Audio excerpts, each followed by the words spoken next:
Fichora numéro 11. Comportement en tunnel et au passage à niveau. Tunnel. Conduire en sécurité. En cas d'arrêt, d'urgence, d'incendie. Passage à niveau. Différents types. Données statistiques. Précautions. Les tunnels. Avant d'entrer dans un tunnel, je m'informe des interdictions, en regardant la signalisation, en tenant compte des matières dangereuses. Je m'informe bien sûr de l'ouverture du tunnel, j'allume la radio du tunnel, 107.7, je vérifie de ne pas avoir de problème sur le véhicule, de surchauffe ou de voyant d'alerte d'allumé. Et je vérifie également d'avoir suffisamment de carburant, le tunnel du Mont Blanc par exemple, faisant 12 km de long.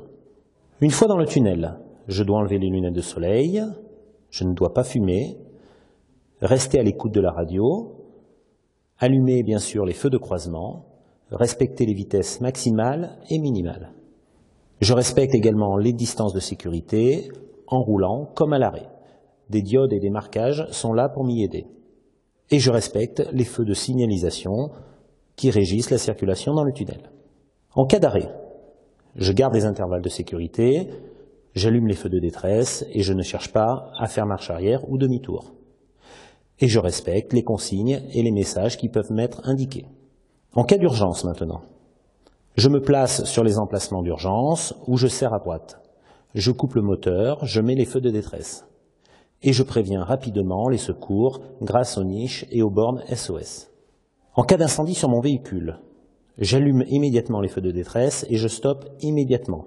Je ne cherche pas à faire demi-tour ou marche arrière. Je ne cherche pas non plus à sortir du tunnel. Je me dirige vers un abri en laissant les clés sur le contact. Je préviens bien sûr les secours, je peux aider les autres usagers à se diriger vers les issues de secours.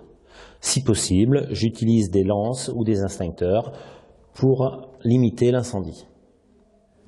Les passages à niveau. Il existe différents types de passages à niveau. Tout d'abord, les passages à niveau sans barrière, qui sont assez rares mais très dangereux. Les passages à niveau avec barrière ou demi-barrière.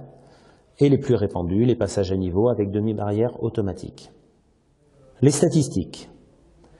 Il existe 18 000 passages à niveau en France. 2/3 des accidents causés sur un passage à niveau sont mortels. Il faut savoir que le non-respect du code de la route a provoqué 19 morts en 2016 sur les passages à niveau. Précaution. Il faut bien sûr être très prudent à l'approche d'un passage à niveau, surtout en véhicule lourd, à cause du gabarit, la hauteur et la garde au sol. Respecter la signalisation sonore et visuelle. Il faut adapter la juste allure, ni trop vite, ni trop doucement.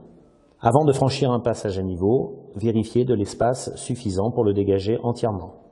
Et ne pas passer de vitesse sur un passage à niveau.